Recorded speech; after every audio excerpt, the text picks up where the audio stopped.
இயேசு நம்மோடு மிஷனரி திருச்சபை வழங்கும் உங்கள் ஆசீர்வாத நேரம்.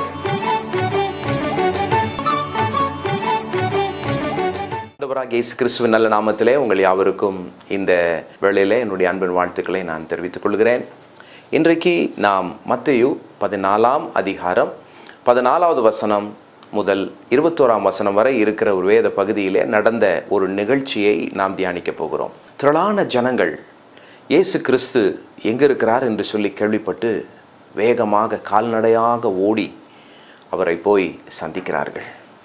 இந்த மக்களை கண்டவுடன் இயேசு கிறிஸ்து களைப்பாயிருந்தார், பசியாக இருந்தார். ஆனால் இந்த மக்களை பார்த்தபோது அவர் எல்லாத்தையும் மறந்து அவர்களோடு கூட பேச ஆரம்பிக்கிறார்.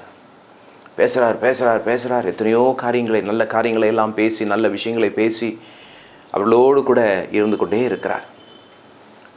அப்போது சீஷர்கள் வந்து அவரிடத்தில் சொல்லுகிறார்கள், ஆண்டவரே, நேரம் ஆயிடுச்சு, இவங்களெல்லாம் தயவுசெய்து அனுப்பிடுங்க என்று சொல்லுகிறார். அப்போது இயேசு கிறிஸ்து சொன்னார், ஐயோ, அவர்களுக்கெல்லாம் பசியாக இருப்பாங்களே, அவங்களாம் வழியிலே சோர்ந்து போயிடுவாங்களே என்று சொல்லி ஏதாகிலும் செய்யுங்க என்று சொல்லி அவர்களை பார்த்து சொல்லுகிறார். அப்போது அவர்கள் சொன்னார்கள், எங்களால் ஒன்றும் செய்ய முடியாது, நேரம் போயிடுச்சு, இந்த இடம் ஒரு வனாந்தரமான இடம், வாங்கிறதுக்கு காசும் இல்லை, இருக்கிற காசில் வாங்கினா கூட பத்தாது, ஆகவே தயவுசெய்து அவர்களை அனுப்பிவிடும் என்று சொல்லி சீஷர்கள் இயேசுவை பார்த்து சொன்னார்கள். அப்போது இயேசு சொன்னார், இல்லை, என்னை நம்பி வந்தவங்களை நான் பசியோடு அனுப்ப மாட்டேன் என்று சொல்லி இருந்த கொஞ்சம் உணவெல்லாம் எடுத்து ஆசீர்வதித்து அதை கொடுத்த போது 5000 ஆண்கள் சாப்பிட்டாங்களாம்.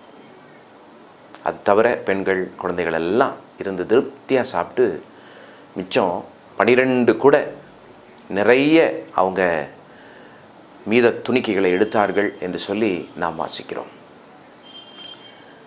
எனக்கு அன்பான சகோதரனே, சகோதரியே, இந்த நிகழ்ச்சியிலிருந்து, ஆண்டவர் செய்த அற்புதத்திலிருந்து நான் உங்களோடு கூட ஒரு சில காரியங்களை சொல்ல ஆசைப்படுகிறேன். பாருங்கள், திரளான ஜனங்கள் வந்துட்டாங்கன்னா அவங்க எதிர்பார்க்கவே இல்லை. இயேசுவும் 12 சீஷர்களும் மட்டும் என்ன செய்ய முடியும்?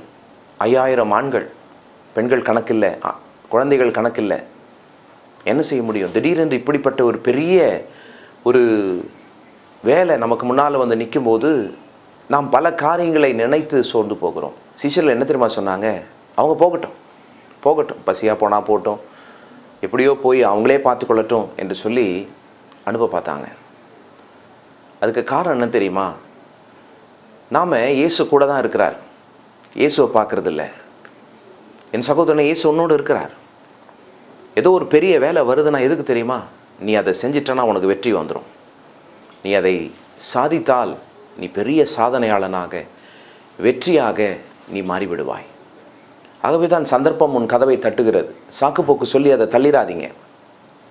உங்கள் வாழ்க்கையில் நீங்கள் உங்களை உயர்த்துறதுக்கு தான் ஆண்டவர் இப்படிப்பட்ட சந்தர்ப்பங்களை உங்களிடத்தில் அவர் அனுப்புகிறார். பாருங்கள், இந்த திரளான கூட்டங்கள் வந்தபோது சீஷர்கள் சொன்ன ஒரு சில காரணங்களை பாருங்களேன். முதலாவது சொன்னாங்க, இது வனாந்தரமான இடம் அப்படின்னு சொன்னாங்க. வனாந்தரமான இடம் அப்படின்னா இங்கே ஒரு வசதியும் இல்லை, இடத்தை குறித்து ஒரு குறை. இன்றைக்கு அன்பு சகோதரனே, சகோதரி, ஒருவேளை நீ இருக்கிற இடத்தை குறித்து, நீ வேலை செய்கிற இடத்தை குறித்து உனக்கு ஒரு குறை இருந்துக்கிட்டே இருக்கலாம். ஐயோ, நான் இப்படி இருக்கிறேனே, நல்ல இடத்துல இருக்கக்கூடாதா, வசதியான இடத்துல இருக்கக்கூடாதா, என் வீடு ஒரு வாடகை வீடு, என் வீடு ஒரு பழைய வீடு, வேலை செய்கிற இடம் இப்படி இருக்குது, நான் போகிற இடம் இப்படி இருக்குது, இல்லது நான் பிறந்த இடம் இப்படி இருக்குதுன்னு சொல்லி இடத்தை குறித்து நீங்கள் குறை சொல்கிறீங்க, வனாந்தரமான இடம் என்று சொல்லி. ஆனால் ஞாபகம் வச்சுக்கிடுங்க, அங்கு இயேசு இருக்கிறார். வனாந்தரமான இடத்திலும் அங்கு இயேசு இருக்கிறார், மறந்துடாதீங்க. இரண்டாவதாக சொன்னாங்க, நேரம் இருட்டி போச்சு, சாயங்கால நேரம் என்று சொல்லி நேரத்தை காரணம் சொல்கிறாங்க. இன்றைக்கி மக்கள் நாட்கள், நேரங்கள், நட்சத்திரங்கள் எல்லாத்தையும் பார்த்து செய்ய வேண்டிய வேலையெல்லாம் தள்ளி போட்டு, இன்றைக்கி வேண்டாம், நாளைக்கு செய்யலாம், இப்போ வேண்டாம், பிறகு செய்யலாம் என்று சொல்லி தள்ளி போட்டு வேலைகளை முடிக்க முடியாமல், செய்ய முடியாமல், வாழ்க்கையில் பலவிதமான நெருக்கங்கள், பலவிதமான காரியங்களை கைவிட்டுறாங்க. நேரத்தை குறித்து பயப்படாதீங்க. சிலர் நினைக்கிறாங்க தாமதம், சிலர் நினைக்கிறாங்க சீக்கிரம், சிலர் நினைக்கிறாங்க இன்னும் நேரம் வரலன்னு. நான் சொல்கிறேன், இயேசு கூட இருக்கிறார். அவர் இருக்கிற நேரம் நல்ல நேரம், அவர் வர்ற நேரம் சரியான நேரம். ஆண்டவர் ஒரு சந்தர்ப்பத்தை உன்னிடத்தில் அனுப்பினார், அதை உடனே செய். நாளைக்கு என்று சொல்லி தள்ளி போடாதே. நாளைக்கு என்று தள்ளி போடுவது பாவம் என்பதை நீ உணர்ந்து கொள். தள்ளி போடவே போடாது. இன்றைக்கு செய்ய வேண்டியது இன்றைக்கே செய்யுங்க.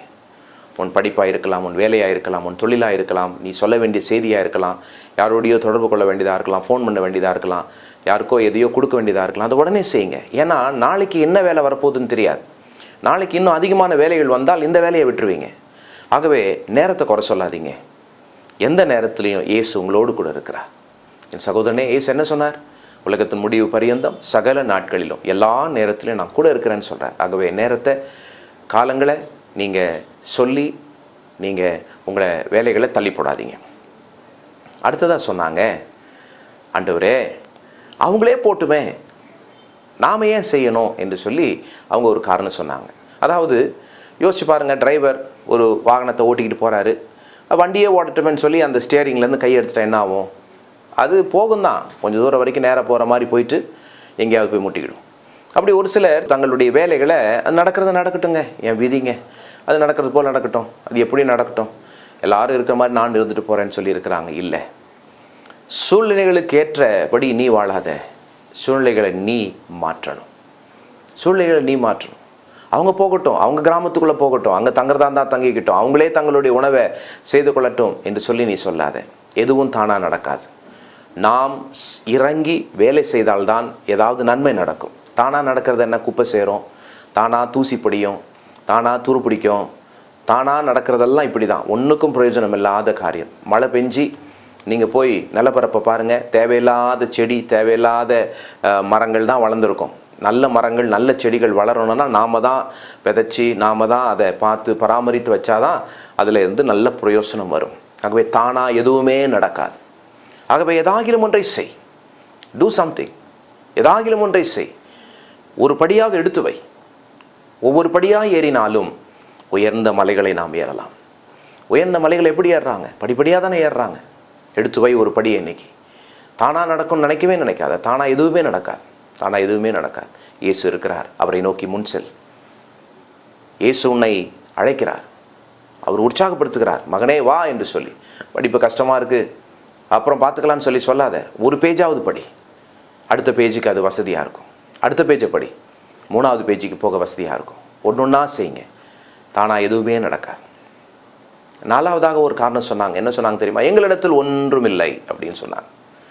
எங்களிடத்தில் ஒன்றும் இல்லை, அவர்களுக்கு கொடுக்க எங்களுக்கு ஒன்றுமில்லை என்று சொல்லி சொன்னாங்க.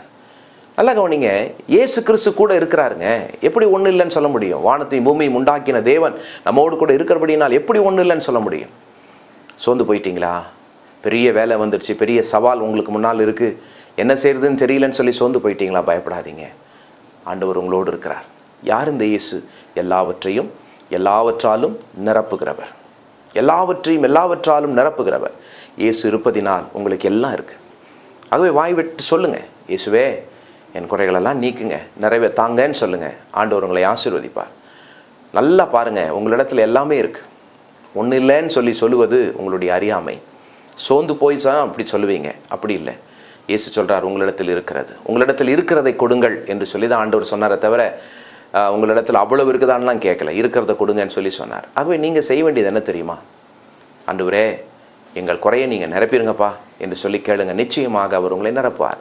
பிறக்கும்போது எந்த குழந்தையும் கையிலையும் காலையும் எதையும் மாட்டிக்கிட்டு வர்றதில்லை. நிர்வாணமாய்த்தான் பிறக்கிறோம், ஒன்றுமில்லாதான் பிறக்கிறோம். ஆனால் அதன் பிறகு நாம் எல்லாவற்றையும் தேவன் மூலமாய் நாம் பெற்றுக்கொள்கிறோம்.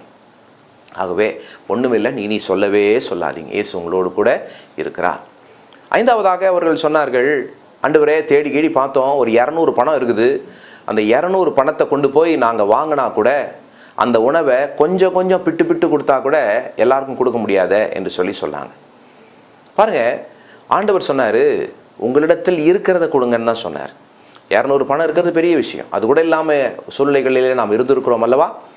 ஆகவே 200 பணம் தானே இருக்குது என்று சொல்லி சொல்லாதீங்க. அதை வச்சு செய்யுங்க. ஆண்டவர் சொல்கிற காரியம் உனக்கு இருக்கும் கொஞ்சம் பலத்தோடு கூட நீ செயல்படு என்று சொல்லி சொல்கிறார். பாருங்கள், இன்றைக்கு நான் உங்களுக்கு முன்பாக நிற்கிறேன் என்று சொன்னால் எல்லா திறமையும் எல்லா நிறைவும் என்கிட்ட இல்லை.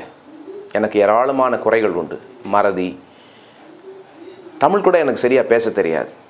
ஊழியத்துக்கு வந்த புதுசில் எனக்கு தமிழ் வாசிக்கவோ பேசவோ ரொம்ப கஷ்டமாக இருக்கும். தடுமாறுவேன். நான் சரியாக தமிழை படிக்கலை. அதன் பிறகு நான் சொன்னேன், ஏதோ நான் பேச ஆரம்பிக்கிறேன், படிக்க ஆரம்பிக்கிறேன், உதவி செய்யுங்க ஆண்டவரே என்று சொன்ன போது ஆண்டவர் எனக்கு உதவி செய்தார். இன்றைக்கு நான் உங்களோடு கூட நிற்க எனக்கு இருக்கிற கொஞ்சம் பலத்தோடு தான் நான் நிற்கிறேன். ஆண்டவர் உங்களை ஆசீர்வதிப்பார். ஆகவே ஆண்டவர் கேட்டார், உங்களிடத்தில் என்ன தான் இருக்குது கொண்டு வாங்கன்னு தான் சொன்னார். என்ன தெரியுமா கொண்டு வந்தாங்க? 5 அப்பமும் 2 மீனையும் கொண்டு வந்தாங்க. 5 அப்பம் 2 மீன். அது யாருடைய சாப்பாடு தெரியுமா? ஒரு குட்டி பையனுடைய சாப்பாடு. அவங்க அம்மா ஏதோ கட்டி கொடுத்துருக்குறாங்க, அவனுக்கு சாப்பிட்டு வாப்பாங்க மகனே என்று சொல்லி. அந்த உணவை கொண்டு வந்த போது, இன்னும் இவ்வளோ தான் இருக்குதான்னு ஆண்டவர் கேட்கல. இருக்குதா, கொண்டு வாங்கன்னு சொன்னார். 5 அப்பம் 2 மீன் எடுத்தார், பரலோகத்துக்கு நேராக உயர்த்தினார், அதை ஆசீர்வதித்தார், பிட்டு சீஷர்களிடத்தில் கொடுத்தார். சீஷர்கள் அதை மக்களுக்கு கொடுத்தாங்க. எத்தனை பேர் சாப்பிட்டாங்க தெரியுமா? 5000 ஆண்கள், அதிகமான பெண்கள், அதிகமான பிள்ளைகள். எப்படி சாப்பிட்டாங்க தெரியுமா? நிறைவாய் சாப்பிட்டார்கள், திருப்தியாக சாப்பிட்டாங்களாம். அதன் பிறகு சொல்லப்படுகிறது, இயேசு சொன்னார், மிச்சம் வேஸ்ட் பண்ணிடாதீங்க, எல்லாத்தையும் எடுங்க என்று சொன்னபோது அவர்கள் 12 கூடைகளிலே அதை சேர்த்தார்கள்.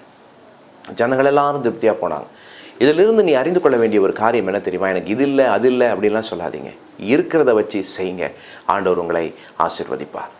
எப்படி ஆண்டவர் அந்த கொஞ்சம் அப்பத்தையும் கொஞ்சம் மீனையும் எடுத்து ஆசீர்வதித்தாரோ, அதே போல் நீயும் உன் திறமை, உன்னுடைய தாளந்து, உன்னுடைய வியாபாரம், உன்னுடைய படிப்பு, உன்னுடைய வண்டி, உன்னுடைய பொருட்கள், உனக்கு இருக்கிற எல்லாத்தையும் ஆண்டவர் முன்னால் சொல்லி, ஆண்டவரே இதை வச்சு தான்ப்பா நான் வேலை செய்ய போகிறேன், இதை ஆசீர்வதியும் என்று சொல்லி சொல்லுங்கள்.